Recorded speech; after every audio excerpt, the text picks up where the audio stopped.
And we are live. Ryan, thank you for joining the latest edition of the ZecHub podcast to discuss the Zcash Foundation AV Club. How are you doing today?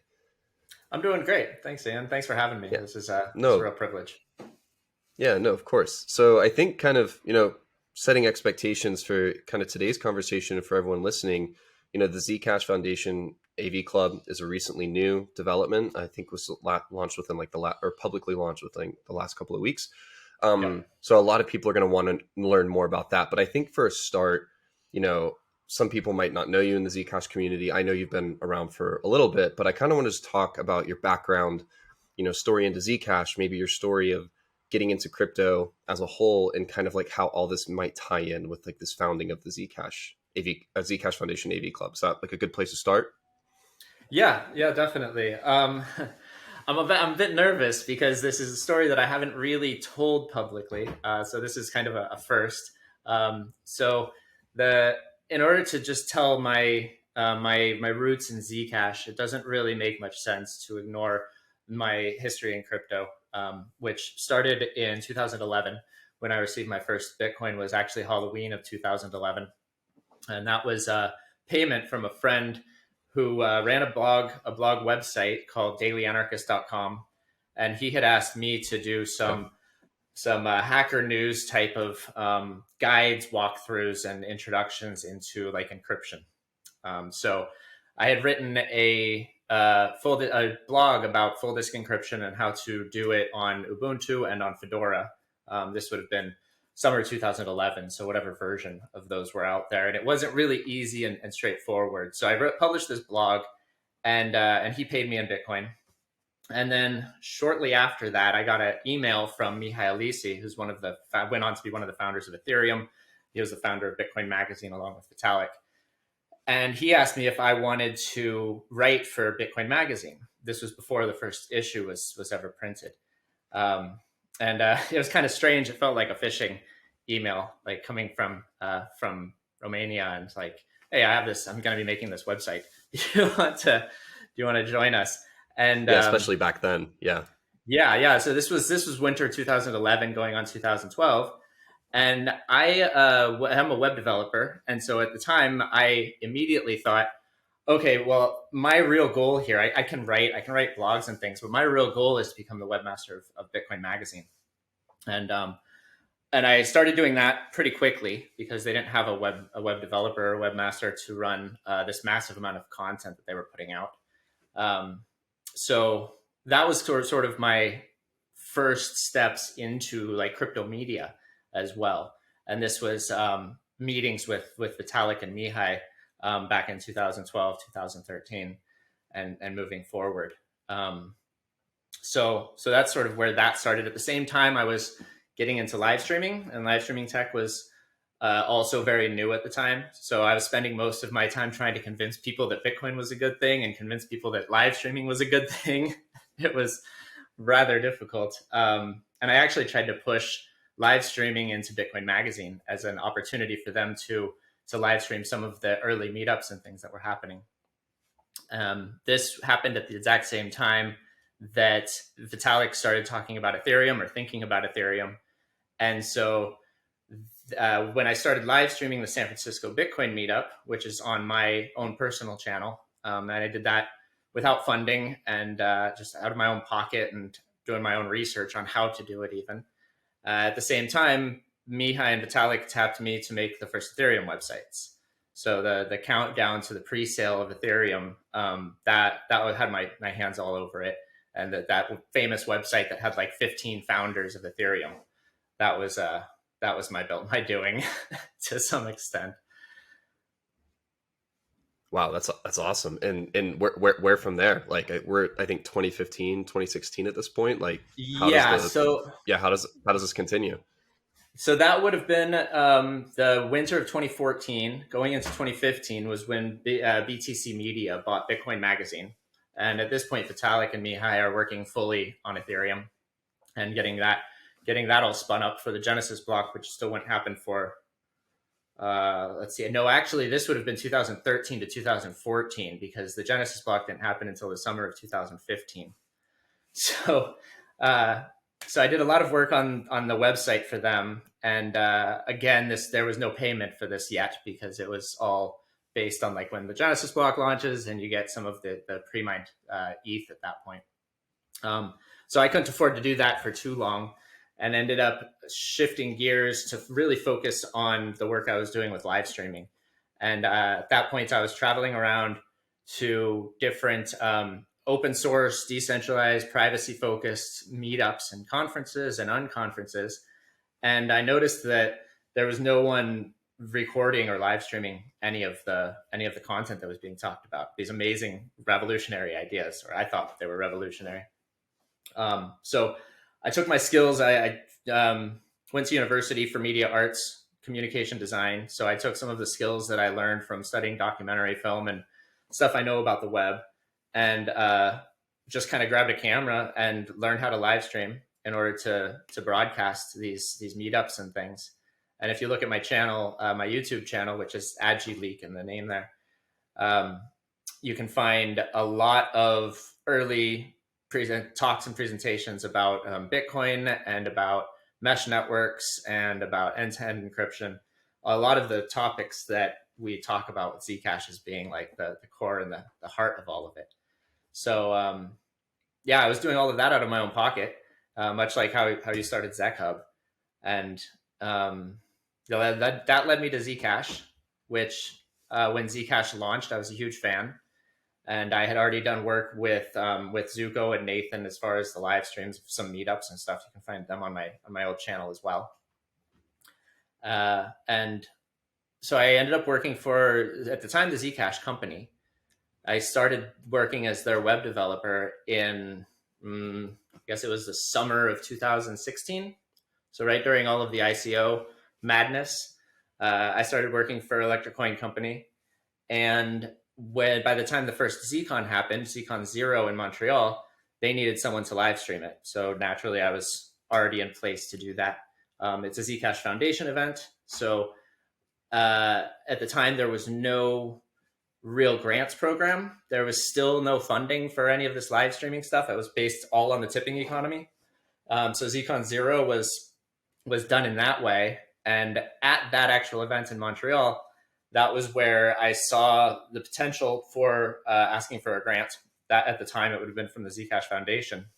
And so I had a conversation with the foundation and with Zuko, and kind of tried to work out how we could create a funding model for AV production of first of ZCon 0 and then ZCon 1. So if you look at the Zcash grants platform, you'll see that I'm like, I think the third grant application on there.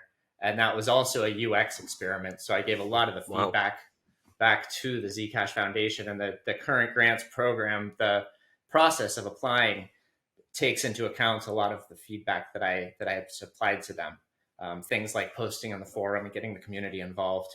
The fact that it's denominated in USD because it was incredibly volatile. I mean, you talk about coin volatility, and I've been working for cryptocurrency, making crypto for crypto companies since 2012. I've seen the ups and downs. I've got heartbreaking stories that, for me, I can smile and tell them, but I've watched people come to tears practically. It's yeah, Yeah, it's been interesting. that's an interesting point, because like I like, hate to interrupt, but I want to add, like, I think the big thing is like there is this idea of wanting to create more economies that are like denominated in Zcash and Zec, but I think realistically, like where we're at in the current like market conditions and the current state of like various economies around the world, I think denominating in USD for grant payouts is probably the right decision, because I understand that the volatility, if you're living off of it, can be really, really stressful. So kind of minimizing that as much as possible is probably a really good thing. Yeah, and that's what that decision was really about, minimizing it, because um, giving people the opportunity to cash out when they're paid, and the fact that they're being paid in the amount that they were agreed to, was kind of the crux of that decision. So the first grant that I put out for ZCon 1, it was denominated in ZEC, and I believe I was asking for about 2,000 USD worth of ZEC in order to live stream the whole conference. And the so that would have been 20 ZEC, I believe, when I was asking for it. And by the time the conference actually happened, it had changed so much that it wasn't worth nearly what I was looking for. Or maybe it was 4,000 out of 2,000. In any case, it was about half of what I was expecting to get paid out. And I'm a been working in crypto for so long that I know I can hold on to it, but also like I've been living off of it. A lot of the early Bitcoiners were actually having to spend their Bitcoin in order to maintain their lifestyle, or in order to create this content that ended up leading to the successes of Bitcoin, aiding at least in the successes of Bitcoin. And it was all coming out of our own pockets, and we have bills to pay. So that it's a matter of being able to cash out when you need to without losing too much, but also Yep. being able to really say like, I support this. Look at my spending history, so to speak. Look at my battle scars. Yeah, no, totally agree. And from that point, like, so you're at this situation where you're giving the grants committee feedback on like the various user experience things you just mentioned, including, denominating grants in USD. How did you kind of lead up to this point of working on this, Zcash Foundation AV Club, or creating this, media channel? What was the process of like from Zcon 0 to Zcon 1, and then getting involved at this point now? Like, what was that journey like? So I was working for Electric Coin Company for that time as their web developer, and every Zcon I would get closer to the Zcash Foundation, the folks that were working at the Zcash Foundation, doing the live streaming in the style that I do. I work very closely with the event organizers and with the community organizers, and this was no different with Zcash Foundation. So it at the time the grants committee didn't exist at Zcon 1, and then we went through iterations through leading up to the pandemic and lockdowns, and then Zcon 2 Lite was all online. And this sort of flexibility of event media production has kind of become a trademark of my career.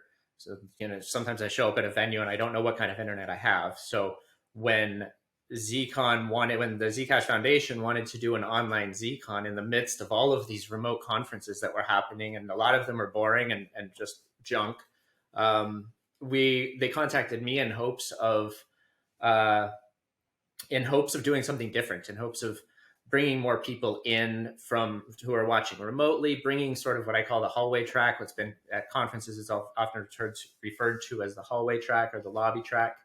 And that is the stuff that's not happening on stage. That's usually I just live stream the stuff that's happening on stage. And when COVID happened, that's all that anyone was live streaming. And it's really, to me, the most boring part of any of this, of conferences, that is.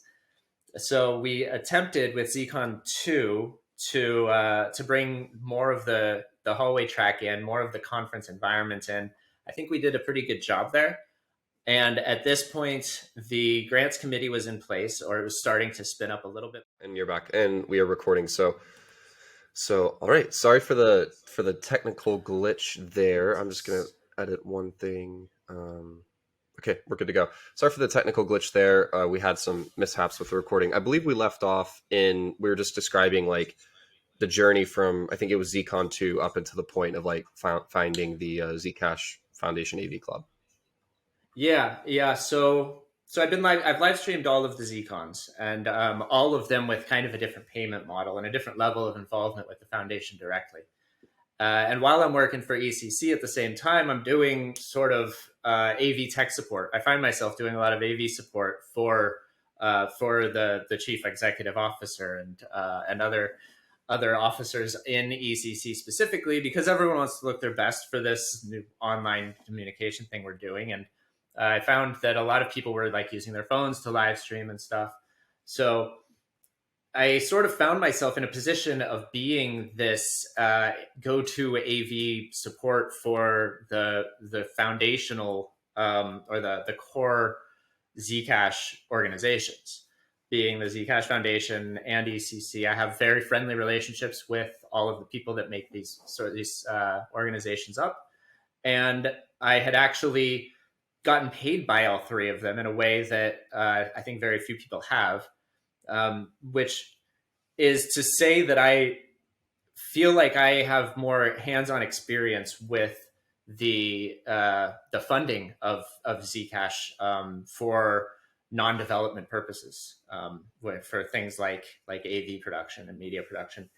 And back in September, this last September, I was trying to think of what my next step in Zcash is, what in this path that I've been on with crypto and with live streaming. I had stopped live streaming when the pandemic happened because we couldn't travel anymore, and that was kind of my main vehicle for my live streams. And I didn't want to do web development anymore. I got tired of making websites. So it occurred to me back in September, after a lot of conversations at ZCon kind of helped to feed into this, that I thought what it would be great is if there was some sort of organization that would have benefited me back in the San Francisco Bitcoin meetup days. Back when I started live streaming this stuff, like I needed resources, I needed information. I had to find all of this stuff myself, and then finding funding. I'm also very much against web advertising. And so I always refuse to monetize my YouTube channel, put any kind of ads on there or anything. And I think that the Dev Fund is really an opportunity for an alternative to that. So what I would like to do with the AV Club, and sort of the impetus of the decision to create it, was to create a path for people who are starting out in this, who want to help create content, who want to live stream or publish like a magazine, like something like Bitcoin Magazine for Zcash Magazine, your podcasts, this sort of thing. I want to shine a light on the pathways towards funding, and also on the skills that are required in order to do this sort of thing. What kind of equipment do you need? What kind of choices do people have if they want to contribute to a cryptocurrency project and they don't have programming skills, or they have no interest in writing code or learning any of that? I've always thought that there's more than one way to mine a cryptocurrency, and working for the organizations that are doing stuff like this is another way to sort of to make that cryptocurrency, to mine that cryptocurrency for yourself. The Dev Fund makes it a bit more literal than I ever had imagined. And I think that's great. I think it's pretty amazing. You bring up a really interesting point in the fact that people have this like potential to earn crypto, and if they're earning crypto, that's like their way to kind of also get the benefits that miners might have, but also, you know, contribute to the broader sense of like the ecosystem and kind of furthering like the financial infrastructure that crypto is trying to build.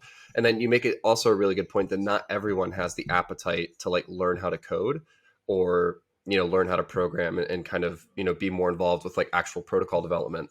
How do you, I want to, before we kind of go into more of like the Zcash Foundation AV Club specifically, you brought up something really interesting. You don't want to monetize your content specifically. Can like highlight why you think the Dev Fund is kind of this infrastructure that might positively replace the need for, you know, monetization or doing ads, and what are some of the risks that some people sometimes run with monetization and running ads or sponsorships on specific content models that they create? Right. So I'm going to answer that in reverse, because the reason that I never put ads, like Google Ads is the default. I usually use YouTube for my live streams. My YouTube channel's there. I have, because of the community that I'm live streaming, and really my target audience has always been very weary of these big centralized silo corporate media distribution platforms.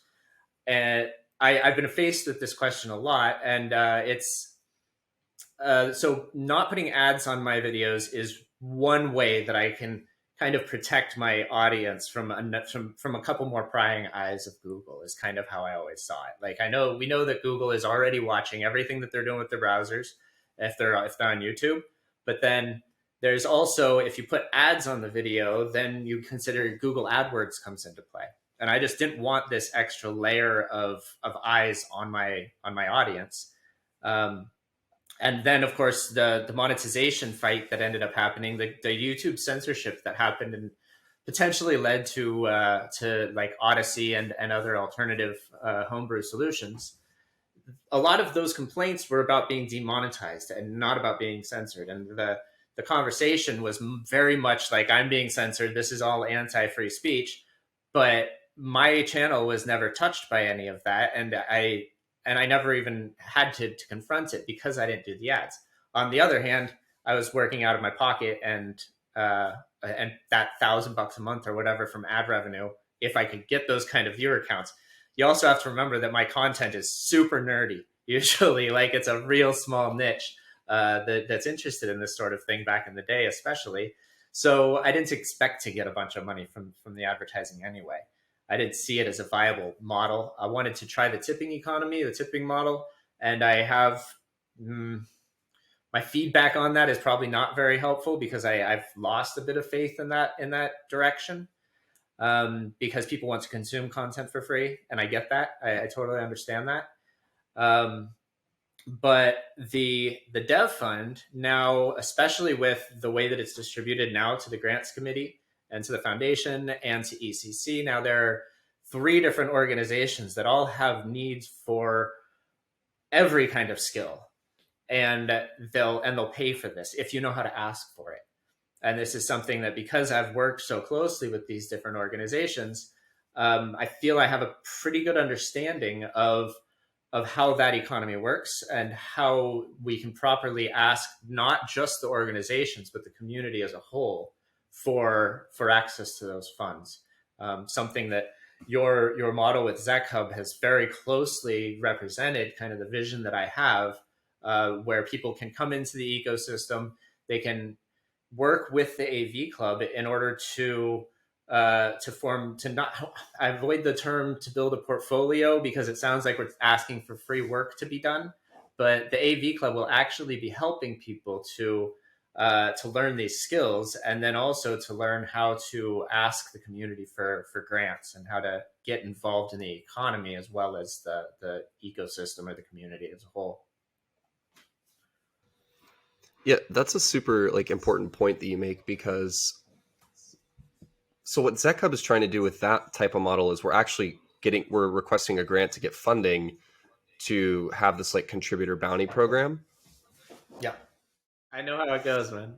Yeah. So yeah, we're talking about, ZecHub, and kind of that model, right, is like we're gonna create this bounty fund. So people who are kind of like, let's say someone comes into the Zcash community and they, are maybe from like an adjacent crypto ecosystem and they want to contribute, right? Because Ethereum does this really well. There's so many independent structures within Ethereum, and you can go into these organizations and maybe earn a native token of a DAO, or go into this like media channel and find a way to like earn crypto while like learning your chops. And this kind of like really complements each other well. From what I'm hearing is that like you can come in, maybe translate a newsletter or write editions of the newsletter or do whatever for ZecHub, like via the Wikipedia or social media content.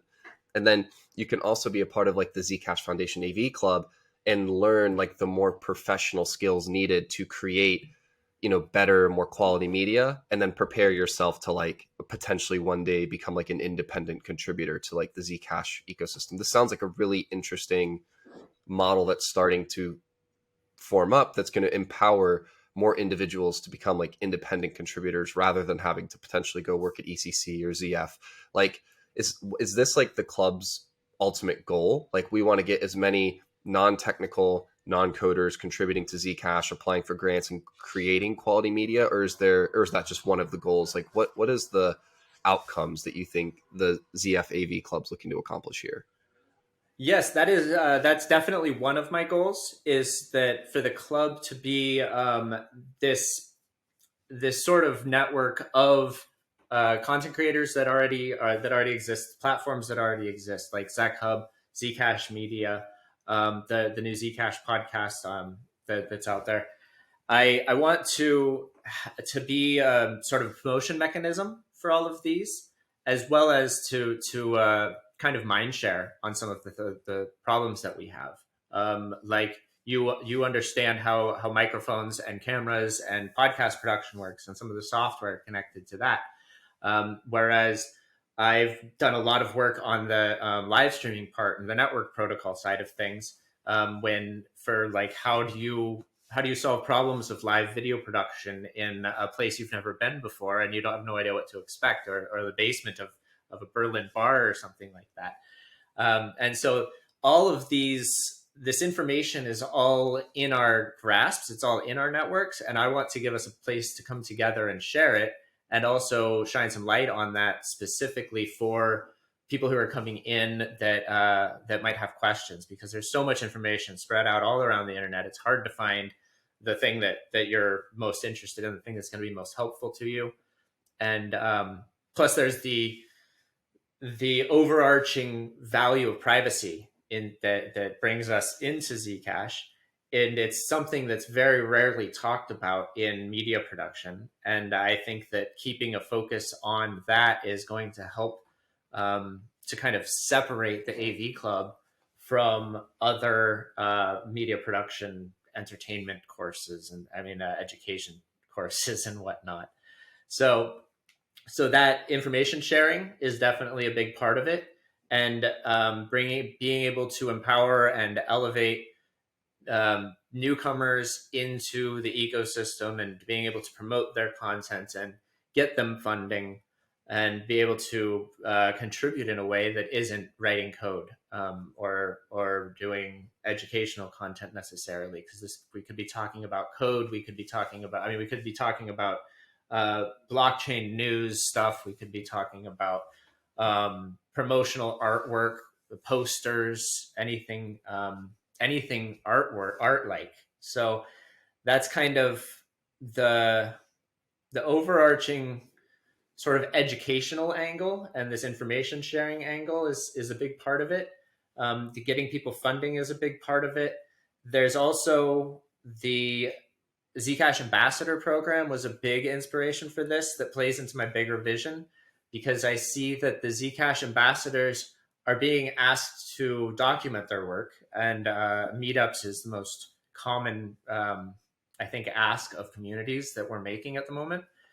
And I've experienced this. This goes back to my 2014 live streams of the San Francisco Bitcoin meetup.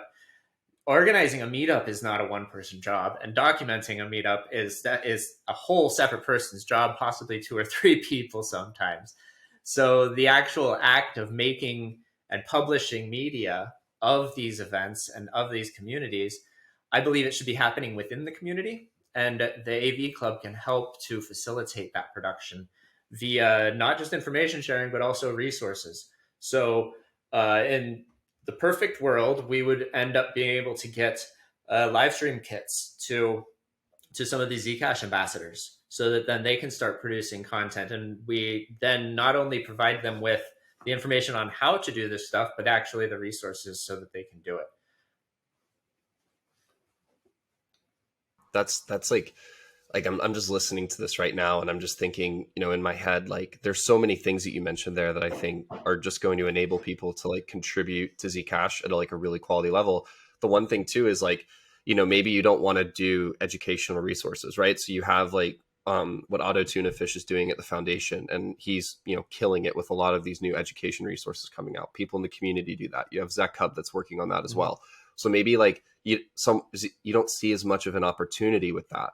But something you just mentioned, like a news channel, someone was chatting with me in Discord, and they had this idea of like, what if we with ZecHub shared like all of these different resources and information that's happening in the privacy ecosystem? And I was like, well, specifically with ZecHub, that I don't know if that aligns with like the strategy of what we're trying to do, but that would be a great channel to like go out and like start on your own, and potentially get funded one day, or receive like the tipping mechanism if that's what that group of people prefers. Like, and by having the Zcash Foundation AV Club in place, like that person could go in, or that group of people could go in and kind of like brainstorm and do these different like meetups and events you're talking about, having online within the community. And then they could get inspired to kind of have that, that idea come into, I guess, practice and come into real life. So for me, like listening to this right now, I think it's like, filling this gap that we have of like inspiring people to do things outside of the current infrastructure, like bring new ideas to the table. Tell me a little bit more about how you're planning on engaging with like different community members and people who are just interested in contributing to Zcash from like a non-technical perspective. Like, what's the plan of like, if someone has like an idea for a news channel, or they want to do like illustrations or design, like how do they get involved with the AV Club, and like how do they come together and share these ideas? Right. Um, okay, so actual practical application of how the club is really going to work. Um, what we're talking about first, like we've got the Discord set up, and that's kind of just a central gathering place for people who are interested in the club. So I'm going to be watching the Zcash forum, and I watch all of the grant submissions that come through there, and I see a lot of them are right up the alley for someone who would benefit from the AV Club, and someone who the AV Club could benefit from as being a part of it. I have my own vision of what the AV Club will be, but it's a club, right? It's like it's about the other people, just like a network is about the other people. Zcash to me is about the people. It's not about Zec. It's about the technology of the network and the people in the network. And that's where I think the more people that we bring in, the stronger we can make Zcash, and we can all learn from each other. So the club will ideally take a turn that I can't foresee. And the way that will happen is by people coming into the Discord and people watching. We're going to be having once a month. We're going to be having AV Club specific meetups, which I have a loose structure to, but I'm kind of envisioning this as sort of a year long unconference. That the schedule will be rough and fluid, and it might change based on the whims of the technology, as we've seen, the whims of the community. And if, for example, I do have a plan to do a meetup based entirely or talking entirely about AI assisted art, I'm a big fan of Midjourney. I've had a lot of fun playing with it. And I think that an introduction into this technology and how we can use it would be incredibly helpful to people. And I think that, let's see. So, yeah, the whole thing is going to change, basically, is kind of what I'm getting at. Um, I lost my thread. Yeah, and kind of thinking about that, right? Like people, come into this central gathering place, and there's other channels, right? So like I know there sometimes can be a resistance from some people, sometimes like, oh, Discord is this platform, like, I've seen that recently in like the forum threads. There's some conversations of like the value of Discord, but still most people in Zcash, that's kind of where congregation happens. It's where, I'm in a lot of Zcash Discord groups, and that's where ZecHub kind of congregates as well. And, thinking about how people can come into this one channel and then, have the structure to communicate, have the structure to be a part of this, but also have that ability to evolve to potentially something different, and having this loose structure that allows that, I think is really helpful.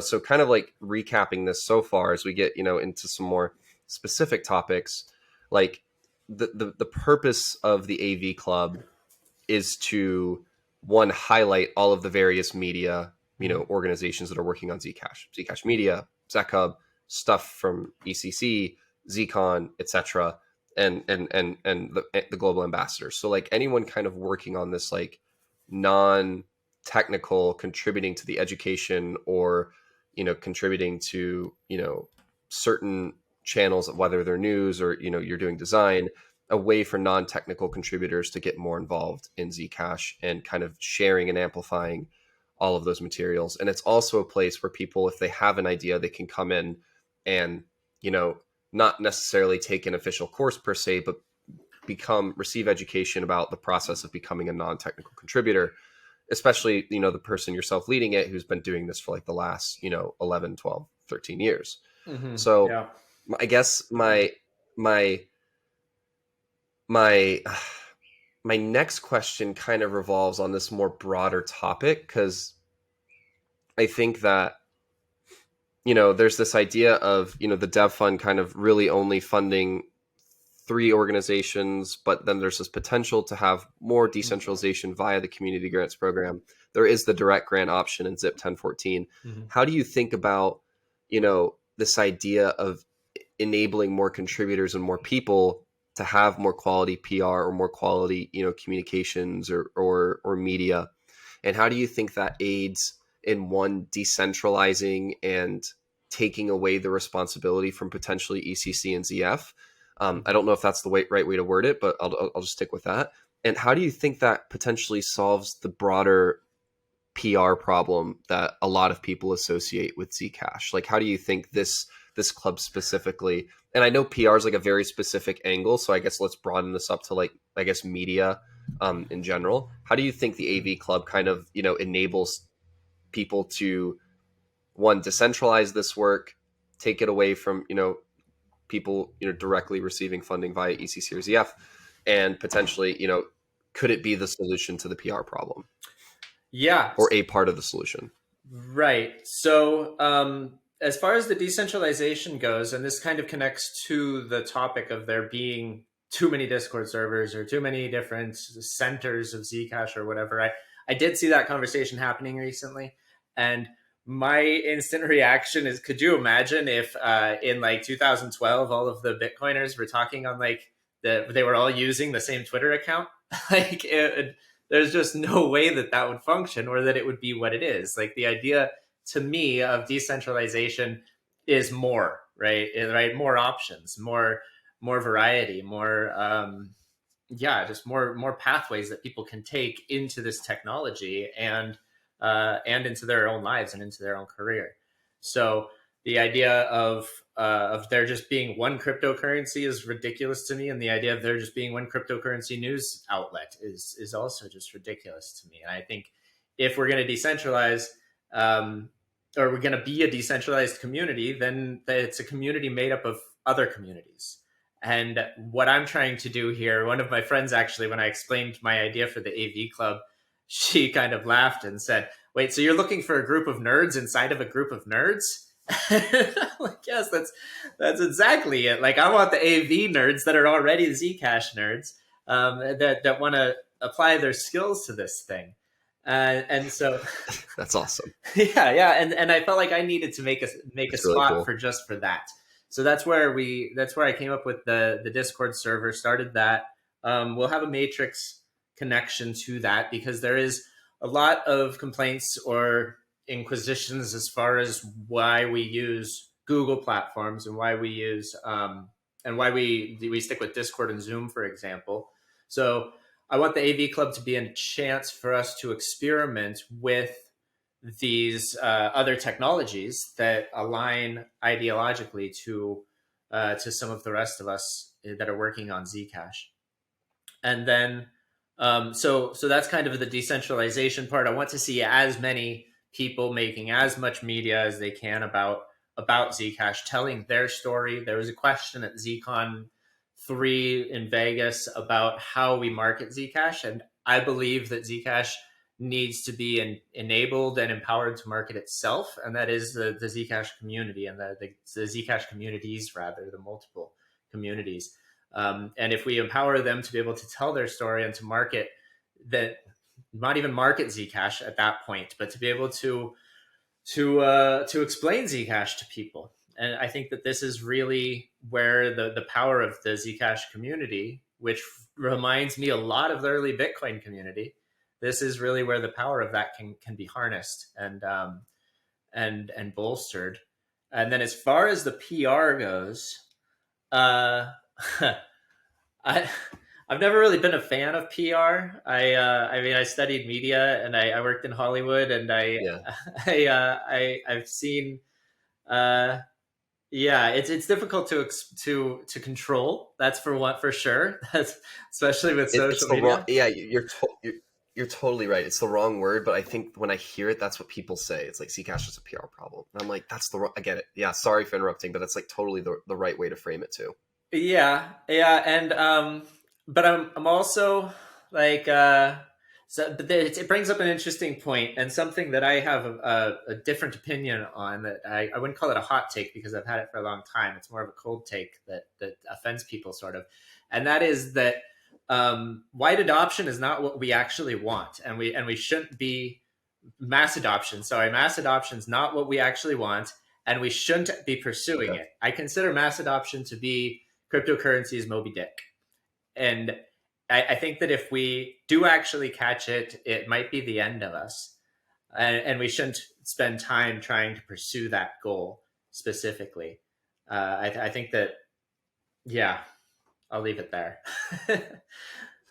Yeah, that's an interesting point because I was talking to someone once and we were talking about like this idea of like crypto mass adoption, and um, their response was, why would you kind of gear towards mass adoption, especially in today's current market? Like, go out in the real world and like just go ask 200 people randomly if they use crypto. You might get 2 to 3 people or 4 people that say yes. If you're lucky, maybe 5 to 10. And this idea of like, let's first empower like our own ecosystems and the own use cases that we kind of want to see flourish before trying to extend those to other opportunities in the world. I think that also goes with like there are some really unique Zcash use cases out there, but still to this day, is it the right, if my mom and I was on my parents' phone plan up until very recently. If I need to send my mom money, like, is Zcash and Zec the right option and the right way to do that? And like the current infrastructure and the current relationship and needs that my mom and I both have, like, the probably, like, it isn't, because what she would do is she would immediately sell it for fiat, have to do that through an exchange, and have to transfer from the exchange to the bank, and it kind of like defeats the whole purpose, in my opinion, right? Yeah. So I think what you're saying is like a really good point. And let's kind of focus on what is the use cases and different things that we're not doing PR for, but we're just informing and producing media out to the various people. Because you're right, like, Mhm. I think marketing itself is a great way to look at it, because Zcash is a technology. It can do certain things and it's really good at some things. Like, let's just share those things. We can discuss potentially the future of it and what that looks like. But kind of marketing is this idea sometimes, I think, of trying to not tell the truth exactly. And I Mhm. think it has that perception of like, we're trying to not lie, but we're trying to create this perception of something that doesn't exist, in order to advance, adoption, or sales, or views or whatever, right? And marketing Yeah. can have that perception. Yeah. So I think you're right in the fact that it's not necessarily a PR or marketing problem. It's more of like, let's just enable individual contributors. Let's talk about that. Like, let's look at Bitcoin specifically, because you came from that ecosystem. You worked within Ethereum. How do you kind of view Zcash potentially having, various media channels that might not even agree with each other, right? There are Bitcoin media channels and even companies building on Bitcoin that I think like absolutely hate each other. Yeah. I've seen wars within Bitcoin. Like, there's wars that people are having over like certain technological ideas or whatever. Yeah. So how do you kind of view Zcash potentially getting, and I think that's healthy, like getting to a place where there's going to be companies and organizations and media outlets that all disagree with each other, and they're kind of, the protocol remains neutral, but people are allowed to kind of do their own thing on it. How do you kind of view um, that idea, and how, do you think, what's kind of the time frame that you expect something like that to happen, or does Zcash have that Mhm. potential? Like, what are your thoughts on it becoming like that in like the media front? Yeah. Zcash definitely has that potential. I think it's happening already, but it's happening in social media and on forums. One point that I really wanted to make with the AV Club, and we'll be talking about this at the first meetup next Thursday, is specifically this DIY approach to making media. And this is sort of grassroots thing. Like, it's the story is not a story unless it's being told. And unless we're actually sharing these ideas that are being talked about in our groups and in our communities, then like we have to share these ideas. We have to make videos about it. We have to interact in meetups and in podcasts like we do here, and publish that media and get it out there in order for the conversation to move past this text bickering that happens. This sort of pseudo anonymous infighting. And Bitcoin definitely got there, and it's to no fault of its own, probably. But I do remember when there, I remember multiple complaints on panels at events that I was live streaming, of Bitcoin events that I was live streaming back in 2014. 2015, I remember a lot of comments about how they needed to shake this cyberpunk sort of crypto anarchist for sort of it's frustrating because it was really the people who were really promoting, the people who were really advocating for Bitcoin at the beginning were these crypto anarchists, were these cyberpunks. And then as soon as it started gaining traction, then you have people from finance start coming in, and suddenly Bitcoin is fintech and not freedom tech. And and so the dialogue, the dichotomy of this dialogue sort of started for Bitcoin back then. And Zcash is still very much in the early stages, and the early first years of Zcash very much for me mirror what Bitcoin was doing. People lose track of that because of all of the other cryptocurrency hype that's been going on with other coins and other ecosystems. But if you look at the price charts for Zcash and Bitcoin, except for the very first day of Zcash, of course, we could just forget about that completely because that chart, it doesn't make any sense. Um, but if you look at the first 6 years of the price, even there, Bitcoin didn't really do much. Like, it had the spike up to 35 bucks in 2011, and then a few years later it went up to $1,000 and then dropped back down to like 36 bucks, and then it sort of sat there real low for a while. And so the market price is not really an indication of the health of the ecosystem to me. And and on top of that, there's this issue of sort of the marketing PR side of it. And until we have enough voices and enough stories being told, then there's no chance for the dialogue to really happen. So that's kind of where I hope Yeah. that the AV Club will enable those voices, and not only that, but inspire people to make this content themselves. Because, like you and I know, it's, you just got to do it, right? It's not a question Yeah. of sitting around talking about it. Yeah, and you have another thing, sidebar there, like to back that point up, you have to be comfortable with being wrong too, Mm-hmm. because you're likely, if you're trying to create content or create media to support Zcash, you're gonna eventually be wrong about something. Like, I've been Mm-hmm. wrong on 100 things, a Yeah. thousand things, a million things, right? So like, Right.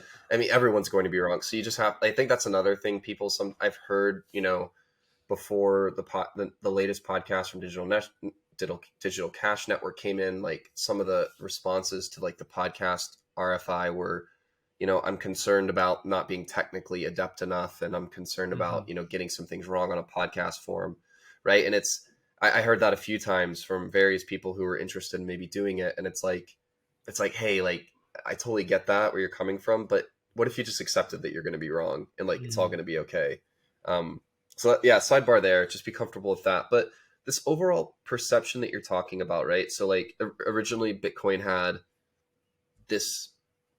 This is an interesting relationship because now there's an argument in the forum, about this like cypherpunk, freedom tech. Is it fintech? What is it exactly? And now you have this conversation in the forum about T-address FUD. So I've stated this publicly. I am anti-tatter Mm-hmm. in some ways. But I don't know if that necessarily means they should be deprecated, because you have Nighthawk on their roadmap. They want to integrate the Flexa SDK, which is, a retail payment app that lets you use Zcash to buy things in real life. But to do that, you need T-address support, because Flexa supports T-addresses. And it's a big engineering lift from their end to support Z addresses. So T addresses are an easy way, because you can kind of mirror your Bitcoin integration and make some changes, and now you have Zcash integration, Mm-hmm. right? But there's this idea that, in my opinion, you can have this ecosystem where you have the Flexa integrated Zcash shielded wallet, so you can use it peer to peer, or you can use it, in a more mainstream way.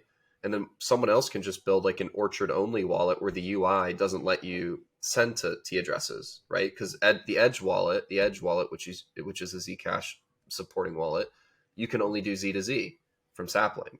So Mm-hmm. like, I think there's this idea, right? Like, we're kind of backing up your point. This whole ecosystem can thrive. Like, you can have the privacy buffs, anarchist types, whatever on this side, and you can have the people just wanting a little more privacy than Bitcoin and using it for real world use cases, right? This whole ecosystem can kind of thrive.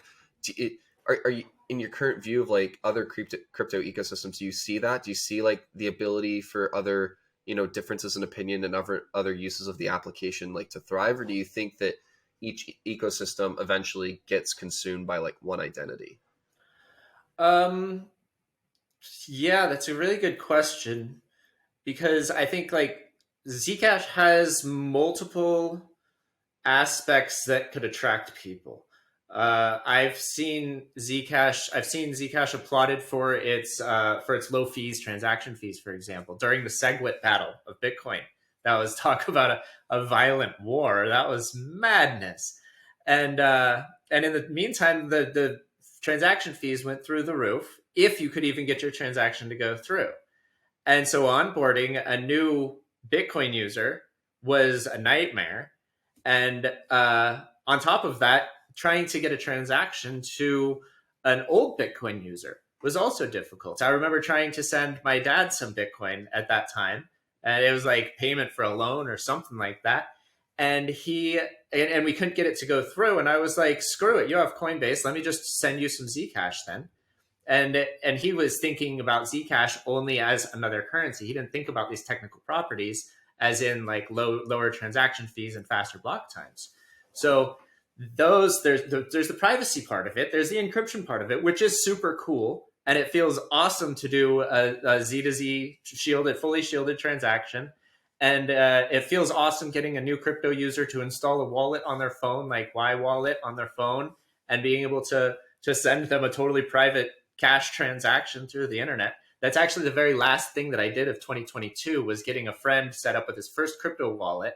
And the first thing I did of 2023 was send him some shielded Zec. So it's an awesome feeling. It's like feels very spy and future, but that's not for everyone. There's also use cases where a T address still has benefits over Bitcoin. And the people who that benefits might have little interest in the privacy part. I find that most people have an interest in it, but then you start talking cypherpunk and crypto anarchy to them, and you lose them. Then they have no interest there. So we have these different aspects in Zcash. I find that the majority of the other cryptocurrencies are really flat as far as like area of interest. For most people, it's purely charts and markets. And I find that a lot of people I talked to earlier in this conversation, you mentioned that you can go out and you ask people to use cryptocurrency, and you find 5 or 10 maybe. That's actually incredibly high numbers compared to the early days of Bitcoin, until Ethereum, until really 2016, 2017, when that first big boom happened with the ICOs. And now I find that if you go out and you talk to people at a bar, say you meet someone, this has happened to me. I meet someone, I start talking about the fact that I'm working cryptocurrencies. They're like, "Oh, cool! Did you see what Doge is doing? Did you see what this is doing?" And they're showing me charts and market prices and things, and they keep their money in the exchanges. So the idea of a cryptocurrency wallet hasn't even occurred to them yet. And this is fine. It's just that this is the one interest that I'm finding that a lot of people, and I would say the majority of people who have used cryptocurrencies, I find that it's really just exchanges. So the idea of privacy to them, it's really not even a question, because they've already shown their identity to the exchange. They've already done their KYC. Yeah, really good point. And like also but how, I think the other thing there, let's piggyback off that. What's the process? People typically that was my intro to crypto, 2016, 2017. Big influx of people. Been around the huge ICO audience. Yeah, I must have been then. It must have been then, because it started popping up. I remember friends would tell me about Ripple and all this stuff, and I don't remember any of it. Right, I just remember setting up Coinbase. I was in college, setting up Coinbase, buy Bitcoin. That was it. That was my introduction, and it wasn't until I think a little bit later, maybe 2018, that I started actually looking at it just from an interest perspective and in a tech perspective. What was my journey then, was my own and very specific. I think, I do have political leanings that probably attracted me more once I learned about the tech and decentralized finance and, Bitcoin, being a transaction, methodology that doesn't require any intermediaries. But that's me. How do you kind of view, let's say Zcash gets to this place where the AV Club and various different organizations or different media channels are really putting out a lot of quality content. People are kind of understanding Zcash's capabilities, and let's just say in the future they're the same as today. Confidential shielded transactions, and then potentially public transactions with integrations into like third party apps, right? Let's say that's the use cases. How do you kind of view like people getting off the exchange? What's the process of me having Zcash on an exchange? Let's say it pumps 80%. I made money. Cool. What's gonna prompt someone to take their money off and use it peer to peer or use it like on Flexa or whatever? Like, what's that prompt there? Huh. It's different for everyone. It's going to be different for anyone depending on the geography of where they are, their culture that they're in, and their subcultures as well. So I'm not trying to dance around an answer. I just don't know. Like there is no one way path to this, and I do imagine that for the rest of my lifetime, at least, that there will always be people who are just interacting with exchanges, and that's really all that they care about. There's going to be speculation has been the killer use case for cryptocurrencies since Mt. Gox, and it will continue to be for some people, for a lot of people. The idea of a cryptocurrency wallet is still a pretty niche thing. I think that the I'm actually curious if there's any way to. I know that we can't figure it out technically, but if there's any way to poll users in a accurate way to find out how many people have actually used a cryptocurrency wallet that isn't custodial, that isn't in an exchange, that if anyone who has done an actual transaction of copying a Zatter or scanning a QR code. In the early days of Bitcoin, I went around to a lot of different businesses, and my goal was to get a hostel eventually onboarded to accept to Bitcoin. And I did this in Prague. That kind of backfired a little bit because when I went back, they had complaints about some of the Bitcoin people. but I but I always wanted to onboard these merchants, and the idea of doing this sort of cash like transaction in face to face in a brick and mortar store, in a hostel where you travel across borders, you travel across currency borders, where now you don't have the euro anymore in Czech Republic. Then people have to exchange. But if you use Bitcoin everywhere you go, or use Zcash everywhere you go, then that problem doesn't exist, because you have your wallet on your phone that has your Zec in it, and you can do the transaction that way. To me, that is the most amazing use case. It's buying a cup of coffee with cryptocurrency. It feels great, and I think that this is kind of this sort of futuristic sci-fi future of having some sort of like decentralized credits that you use instead of fiat currencies. That's really where I would like to see it go. I don't think that is for everyone, especially not now with the way that that Zec wallets are working. It's difficult for me to do Zcash transactions sometimes still. And like for example, I was trying to sync my mobile wallet the other day, and I ran out of space on my phone because the Zcash blockchain is just too big since the birth date of the wallet. And it's not a problem that would stop me from introducing someone else to it and saying, hey, install a wallet on your phone so I can send you some Zec, because giving away cryptocurrencies in that way, where you meet someone, they don't know what it is, and you're like, hey, here, I usually give people cash for the cup of coffee, as well as if they're new to crypto, and I'll do the scan as well.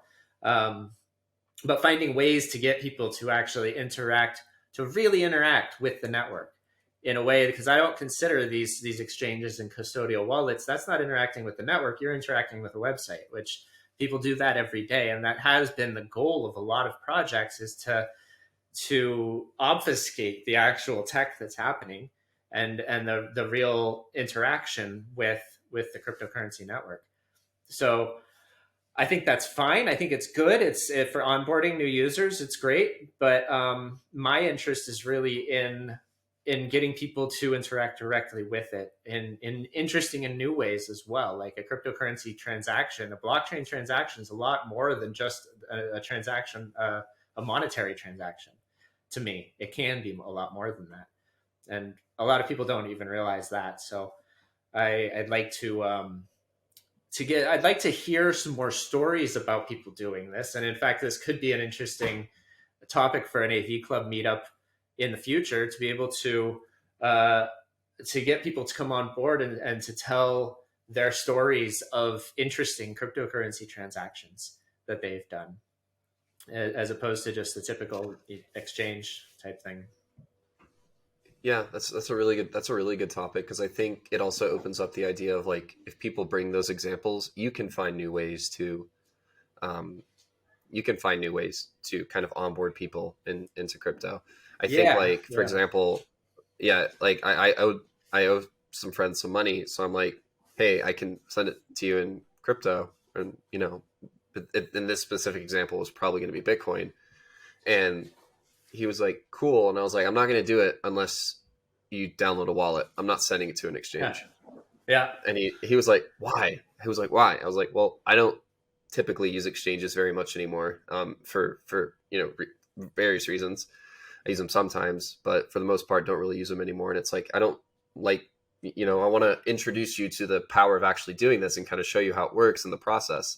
And also, I also wanted to show them privacy implications of like, hey, if you don't do this with your Bitcoin wallet and you actually, download this one day, like, this is the privacy implication of me sending you Bitcoin to this address. Like, this is how you can get a new address, or this is how you can potentially do a coin join, et cetera, et cetera. Mm-hmm. So those are like really interesting things. But like, you're saying, like, onboarding people into use cases like buying a cup of coffee, or very like, you know, kind of just everyday interactions. How do you feel about, you mentioned geographies too.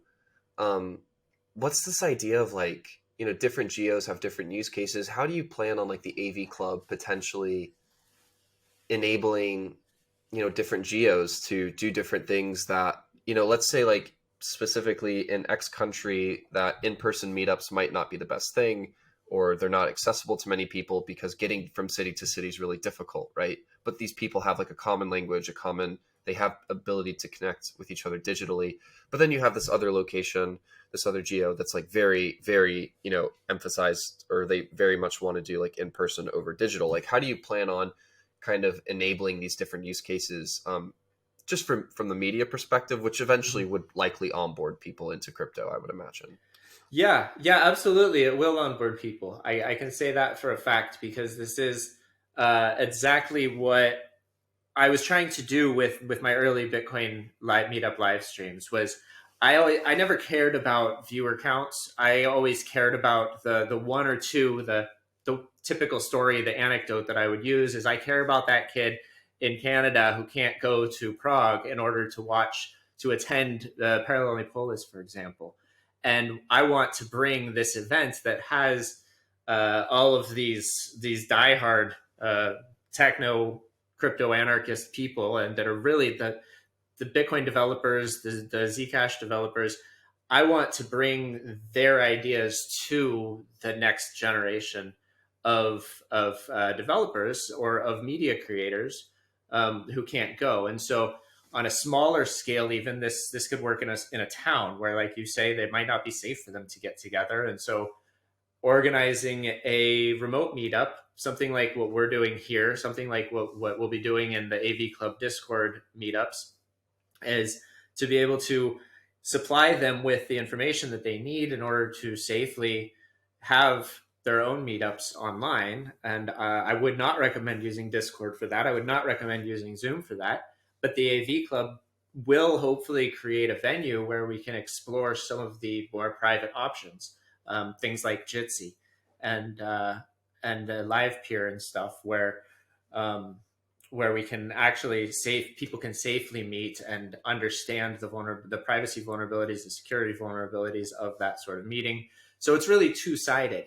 Like, there's this enabling people to broadcast the live events that are happening, and the live gatherings that are happening, and how do we facilitate the remote attendees of these events to be able to get them access to the event, or feel like they have access to the event, more than just watching a video on YouTube, more than just streaming the thing. Like, where do we create the spaces for them to talk and to be a part of the conversation?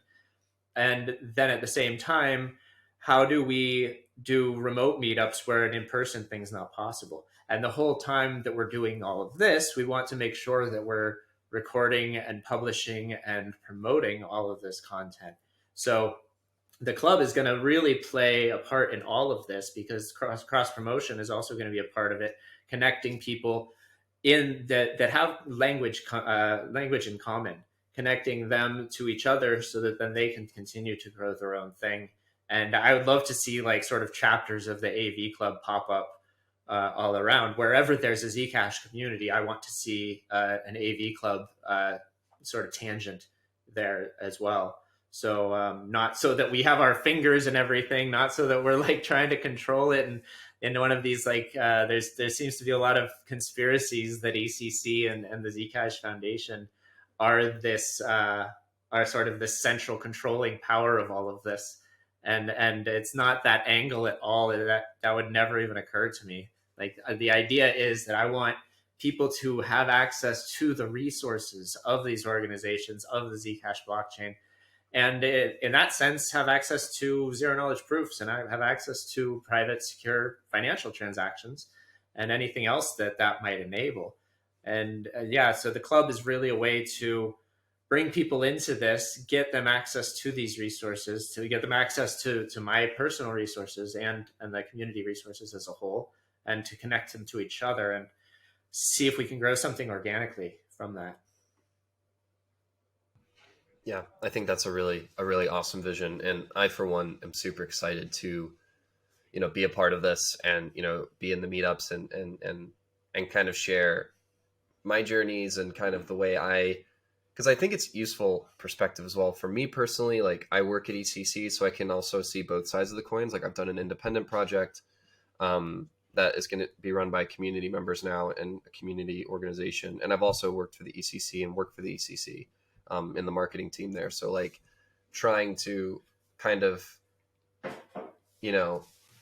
share both perspectives is something I'm really looking forward to, and kind of sharing how things work. And because I don't think people realize how things actually work. Like I think you have this perception of how things work internally, maybe ECC or ZF or a grant recipient or whatever. And it's very usually not the case. And I'm not saying that is a bad or good thing. It's just kind of the way perceptions can be off sometimes. Mm-hmm. So it's going to be really cool to hear everyone's perspectives. I don't really know how grant global ambassadors are like managing their time and doing things. And I want to learn more about how they're doing stuff so that can better enable me to help them, and help them be successful. So I think I'm really excited for it. I think this conversation kind of dove into a lot of topics, but it kind of had the one recurring theme that this club is here to encourage cross-channel collaboration, cross-channel promotion of Zcash media materials, and also enable people to potentially start their own, media or non-technical, non-coding endeavor within the Zcash community. To close things out, I always like to ask people, is there something that, that you wanted me to ask you that I didn't ask? I don't think so. I think you covered it pretty well, and I'm stoked that you're excited about this as well. We'll have the next meetup is going to be the first meetup is going to be on Thursday, and we'll be talking about the past and present and future of Zcash audio-visual media, and specifically we'll be talking more in depth about some of the live stream production from ZCons, which was all done as I explained. It was all formulated just by my ideas and the ideas of the Zcash Foundation and the sort of growing grants program at the time.